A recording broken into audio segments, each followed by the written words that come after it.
Bonsoir, bienvenue sur ITV 19h45 et voici votre journal, les titres de ce lundi 30 novembre. Les témoignages de la famille de Pape Bouba Diop décédé hier en France. Ses proches pleurent une perte inestimable, vous les entendrez en début de journal. Les fournitures scolaires, bonjour les difficultés. Des parents se plaignent de la cherté des bagages scolaires. Certains ont préféré garder leurs enfants à la maison jusqu'à ce que les situations se décantent. Souleymane Ndéné Ndiaye sur les questions de l'heure des retrouvailles avec la famille libérale.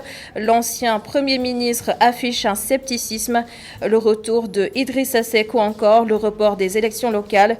Il en a parlé avec Migui Maram Ndiaye.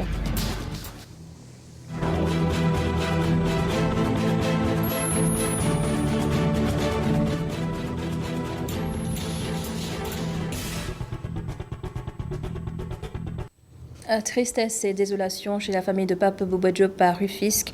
Le choc est encore vif. L'ancien international sénégalais est décédé hier en France des suites d'une longue maladie. Une perte immense pour ses proches, familles, amis et voisins. Babacar Seck. C'est la tristesse et la consternation aux HLM Rufisque, quartier où a grandi Pape Bouba Diop. Sa maison familiale est le point de convergence des parents et amis. La générosité du disparu est souvent évoquée. La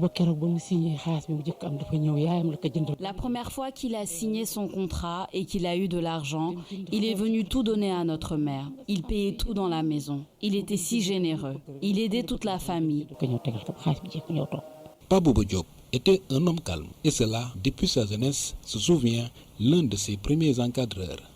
Mais que c'était un gosse vraiment excellent.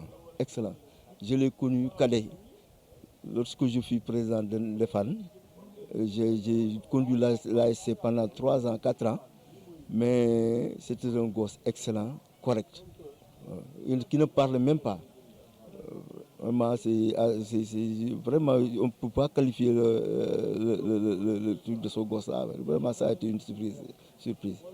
Tout un quartier est meurtri. Pape Bouba Diop ne faisait pas de différence dans sa solidarité.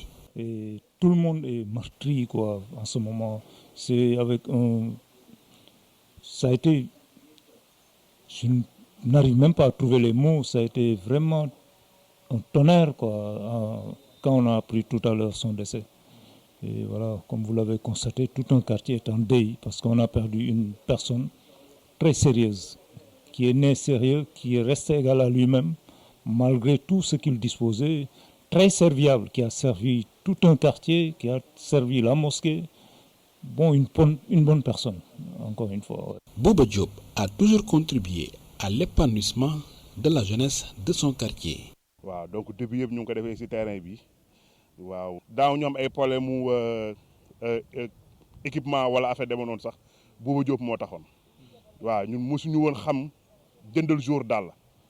La disparition de Pape Bouba Diop est à l'image de l'homme. Il s'en est allé comme il a vécu dans le calme et la discrétion avec une générosité reconnue de tous. À noter que la dépouille de Pape Bouba Diop est attendue à Dakar ce mercredi 2 décembre. Les écoles ont rouvert leurs portes et c'est parti pour une nouvelle année scolaire. Seulement, des élèves sont toujours à la maison. Ils ont été renvoyés parce qu'ils n'ont pas de fourniture scolaire. Une situation très difficile pour les parents qui, au micro de Boubacar Dia, ont évoqué une crise économique sans précédent.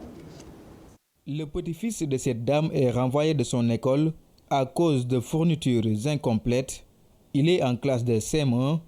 Il lui manque quelques livres.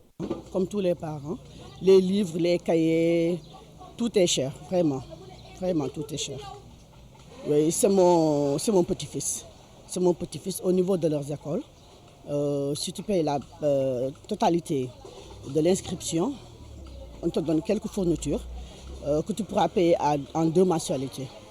Je ne sais pas quel est le problème, mais son père avait déjà réglé le problème au niveau de l'école. Je ne sais pas vraiment le fond du problème. Mais ce que je peux dire vraiment, c'est que les fournitures sont excessivement chères. Dans la même rue, vit Aïssatou Koné. Elle aussi est confrontée au même problème. Son fils est averti régulièrement. Fourniture de moom metti na trop Mon fils va à l'école, mais à chaque fois qu'il revient, il me dit que leur directeur demande de compléter les fournitures, alors que j'ai dépensé déjà plus de 20 000 francs. C'est vraiment déplorable. Sur ce, nous sommes allés faire un tour au marché Tilène. Ce vendeur reçoit moins de clients que d'habitude. Les clients viennent au compte-gouttes. Parfois, le marchandage peut durer un moment, mais nous arriverons toujours à trouver un terrain d'entente. Les prix varient entre 3 000 et 5 000 francs pour les livres. 4 000, 5 000, ainsi de suite. L'école sénégalaise a rouvert ses portes depuis le 12 novembre. Cependant, certains élèves sont toujours à la maison faute de fournitures scolaires. Les parents rencontrés souhaitent la baisse des prix des fournitures scolaires. Boubacar Dia, merci. Ils ont bravé les océans pour une vie meilleure, mais leurs rêves ont été emportés par les vagues. De retour au pays, 30 candidats à l'immigration ou 30 jeunes rescapés de l'immigration clandestine ont été financés par l'ADER, la délégation à l'entrepreneuriat rapide, et la CIRN, la société de réparation des infrastructures navales. 160 millions de francs CFA au total pour développer des projets personnels. Les détails avec Mountaga Khan depuis 30 pêcheurs rescapés de l'immigration clandestine ont bénéficié d'un financement de l'ADER d'un montant de 160 millions de francs CFA. 5 pirogues ont été mises à leur disposition. Pape Amadou Sarr est le délégué général de l'ADER.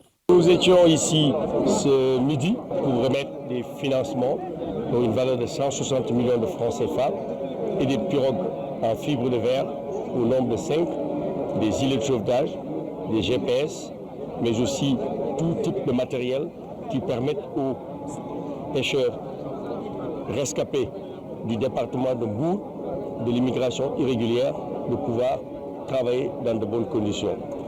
160 millions de francs CFA pour environ 30 personnes qui ont eu à bénéficier des financements en l'espace de 10 jours. Pour le directeur général de la CIRN, Société de réparation des infrastructures navales, Saliou Samb, par ailleurs président du conseil départemental, l'État ne peut pas mieux faire dans la subvention des pirogues. On est passé de 8 millions de francs à 6 millions pour les pirogues de 10 mètres et de 7 700 à 5 millions pour les pirogues de 5 mètres. Donc ça veut dire que l'État fonctionne à hauteur de 2 millions à 3 millions, comme il le fait avec les moteurs. Et donc il y a un prix quand même qu'on ne peut pas dépasser parce que c'est des pirogues qui durent quand même 30 ans. Selon Saliou Samb, l'État ambitionne d'octroyer aux pêcheurs 3 000 pirogues par an, soit 30 000 pirogues dans les 10 ans à venir. Moutaga Khan, Mbour et Radio. Plusieurs centaines de jeunes Sénégalais ont péri dans l'immigration irrégulière. La Synergie républicaine a lancé ce lundi le Forum de l'immigration clandestine, réponse communautaire, concertée et inclusive. L'objectif tourne autour de solutions durables et multiformes. Et voici le secrétaire général et porte-parole de la Synergie républicaine. Il s'appelle Serine Mohamedou Mansour Niass. Sine Boubabou et Moussa Fall ont recueilli ses propos pour nous. En place beaucoup de programmes qu'on peut citer, ANPEJ, DER, etc. Mais malgré ces millions qui ont été engloutis, qui ont été investis, le constat, il est là. Les jeunes continuent d'être tentés par l'Europe, d'être tentés par les autres destinations. Donc nous nous sommes dit qu'il est temps que les religieux, que la société civile de façon globale s'organise à travers une réponse communautaire dynamique, une réponse communautaire articulée, une réponse communautaire concertée. Pourquoi concertée? Parce que tout simplement le constat il est là. Autant le Sénégal est pays de départ de ces émigrés, autant la Mauritanie et le Maroc sont des pays qui sont impactés. Très souvent, on entend que des gosses sont entre Nouakchott et Nouadhibou, ou bien qu'il y a une forte communauté, de jeunes qui sont entre Casablanca et Tanger, en train de chercher des opportunités pour pouvoir véritablement entrer en Europe. Donc nous nous sommes dit que le problème ne pouvait pas être réglé de façon individuelle, qu'il fallait véritablement créer une concertation qui prendrait en charge les différentes étapes. et les différents pays qui sont impactés, notamment le Sénégal, la Mauritanie et le Maroc. Des opportunités existent au Sénégal et il faut que les jeunes y croient. Les mots de l'enseignant-chercheur à l'ESEA, Dr Falilouba, il plaide pour un changement de discours. Sophia Ba l'a interrogé. Je pense que si on doit maintenant développer un discours pour un peu faire revenir les jeunes en leur espoir, espoir en eux, espoir en leur pays, espoir en leurs dirigeants, il ne s'agira pas simplement d'un discours vide, d'un discours de culpabilisant, d'un discours moralisant. Il faudra plus que ça. C'est un discours qui doit être arrimé à des faits et à des éléments. Et pour fait, je pense qu'on doit leur servir des exemples concrets. Qu'il y a aujourd'hui au Sénégal des jeunes qui sont nés ici, qui ont travaillé ici et qui, en fait, parviennent ici et qui réussissent. Je pense que c'est des exemples à montrer. Autre chose, il faudra également qu'on puisse leur montrer qu'il y a des projets qui sont possibles, des entreprises qu'on peut faire prospérer. Et ça, l'État doit être au chevet pour essayer d'impulser cet espoir-là à travers des éléments concrets, des itinéraires tracés, des projets réels pour que les jeunes puissent ne pas se dire que c'est demain, mais c'est aujourd'hui. On a des possibilités de réussir si on s'accroche à des éléments concrets. Et maintenant, il faudra également, je pense, aller vers un discours de déconstruction. La déconstruction doit parvenir et revenir un peu sur comment on voit l'ailleurs. Parce qu'on considère que l'Europe, c'est l'Eldorado et tout est mirage. Or, en réalité, ce n'est pas la vérité. Il faudra donc déconstruire ce discours d'une Europe où on réussit et tout le monde réussit. C'est faux. Et l'ancien Premier ministre Souleymane Ndiaye constate un échec de la politique de l'emploi qui, selon lui, justifie la recrudescence de l'immigration clandestine. Invité de Migui Maram Ndiaye dans Tok Tok Sénégal ce lundi, il a aussi évoqué de probables retrouvailles entre la famille libérale et il s'est également prononcé sur le retour de Idrissa Seck. Regardez. Idrissa Seck, Oumar Sarr, Babacar Gaye, Modou Diagne Fada, Aminata Tall, la liste est longue. Tous des libéraux dans la mouvance présidentielle aux côtés du président Macky Sall. Mais Souleymane Ndéné Ndiaye calme les ardeurs. Selon l'ancien Premier ministre, pas de retrouvailles de la famille libérale sans le pape du Sopi. En tout cas, le président Macky Sall a réussi un grand coup en appelant à ses côtés Idrissa Seck, Oumar Sarr et beaucoup d'autres. C'est une bonne chose, à mon avis, pour le président Macky Sall. Maintenant, est-ce que c'est cela les retrouvailles de la famille libérale? Je ne le crois pas, parce qu'il s'agit d'un pan de la famille libérale. Parce que la famille libérale principale, c'est le Parti démocratique sénégalais. C'est Maître Abdoulaye Wade.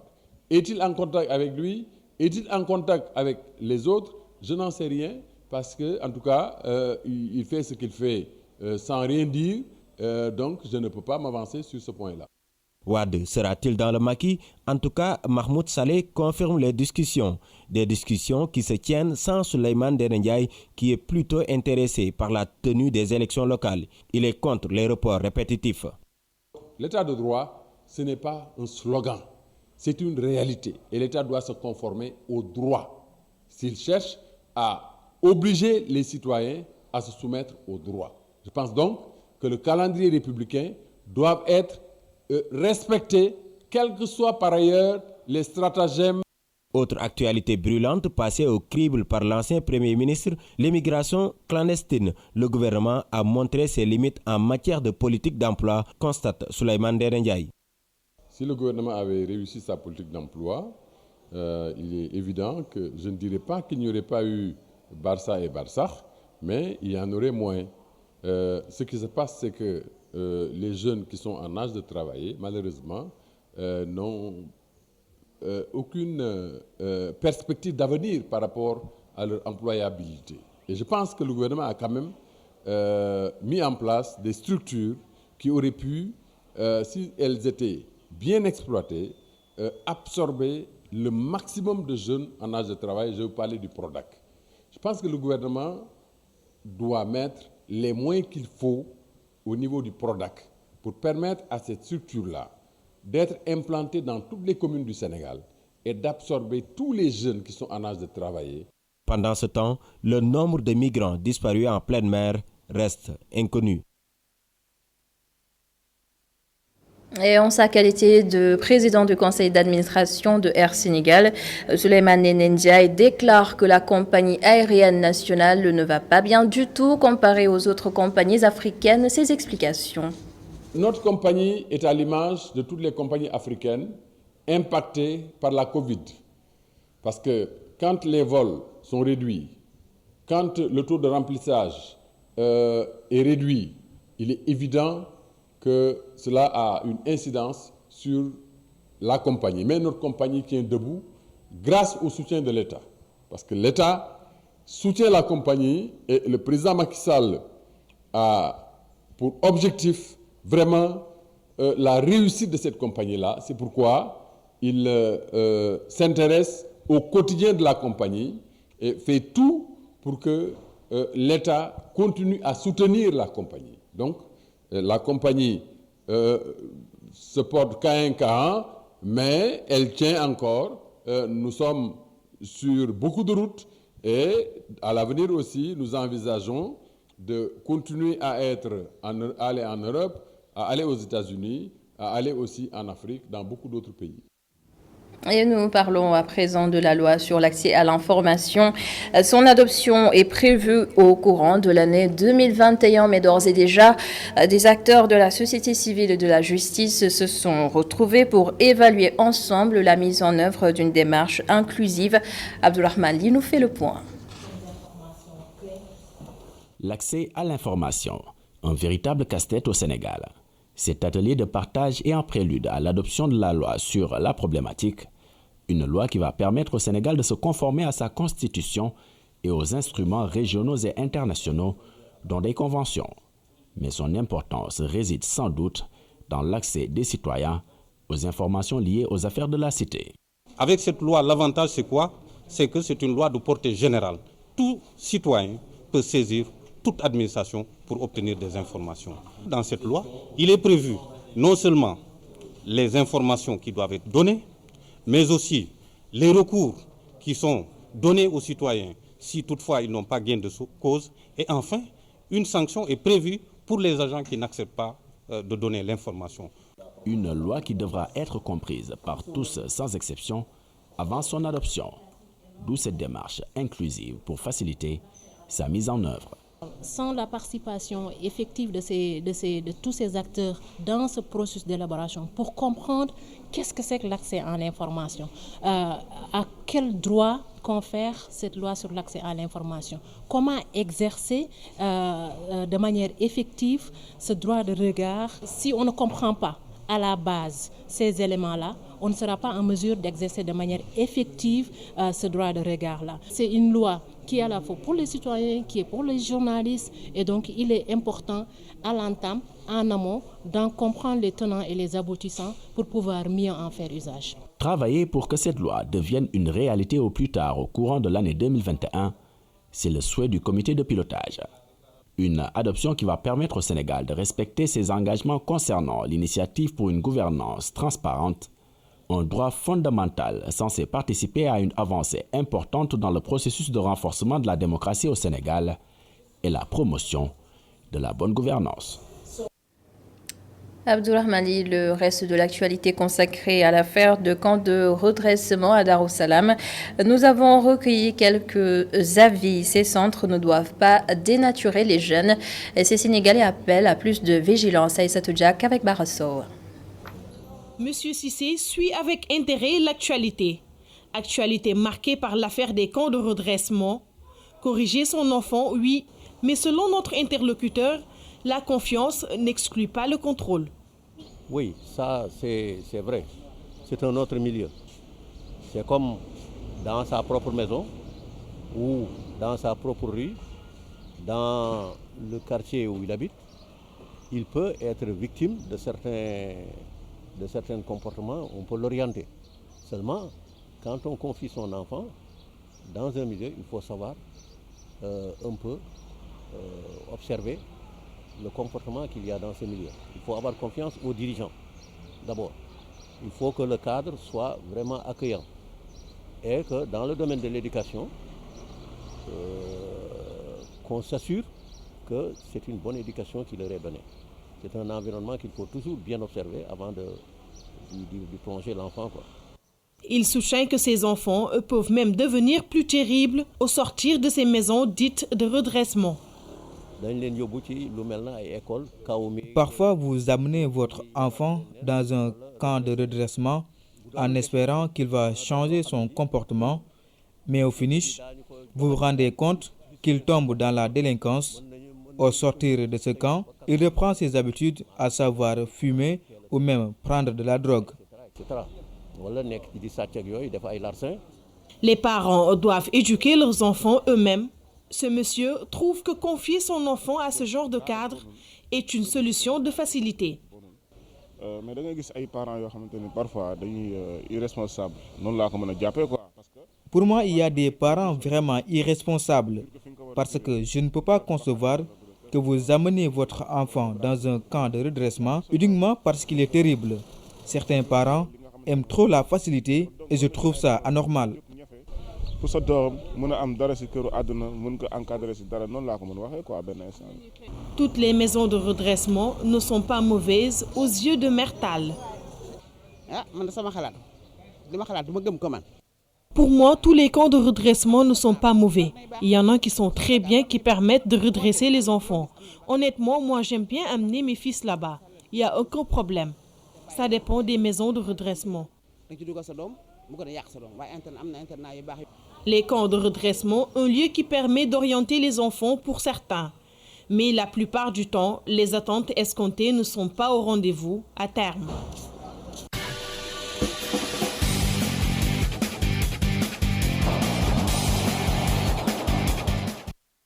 De la lutte d'abord, le nouveau vice-président du comité national de gestion chargé de la lutte traditionnelle Manga 2 a rencontré les acteurs de cette catégorie. Ils ont échangé autour de la vulgarisation de la lutte traditionnelle. Le compte-rendu de cette rencontre signé Mamadou Lamine Fati.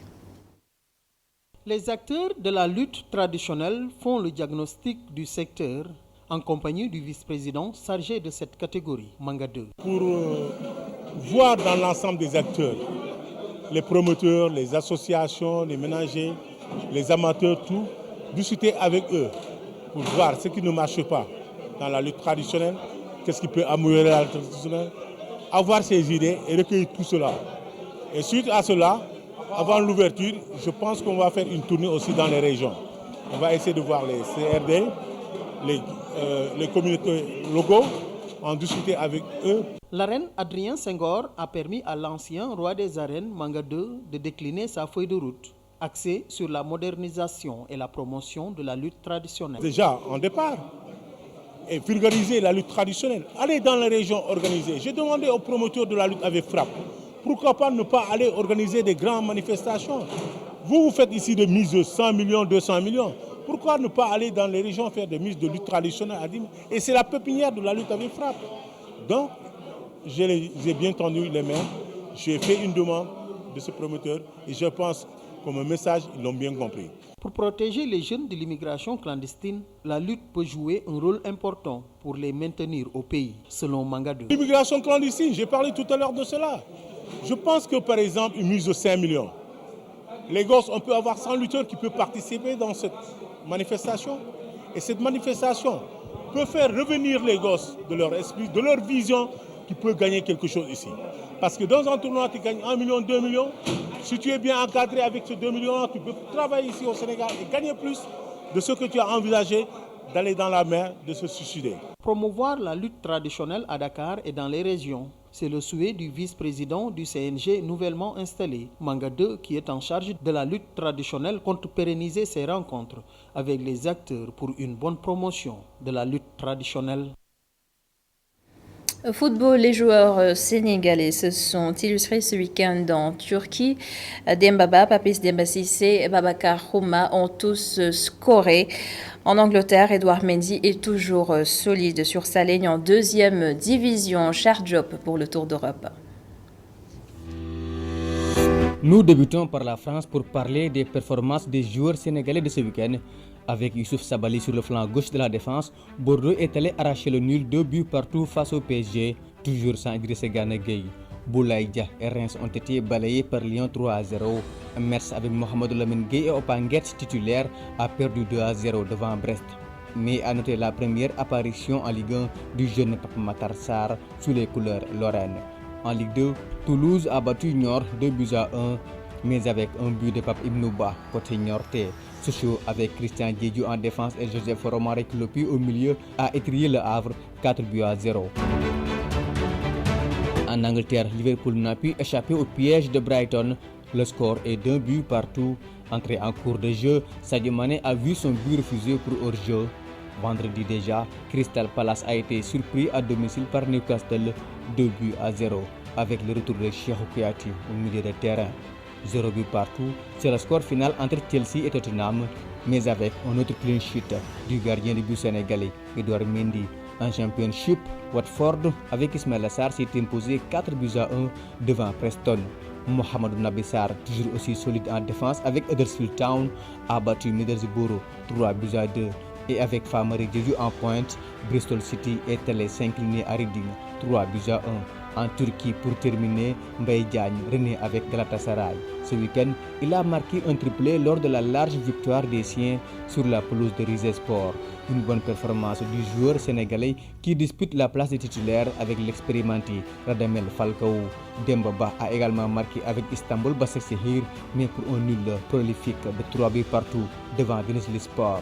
Babacar Khouma a aussi marqué le seul but de la rencontre pour donner la victoire à Antalya Sport face à Konya Sport. Enfin, Papis Demba Cissé s'est aussi illustré en marquant un but, mais Fenerbahçe a été battu par Beşiktaş 4-3.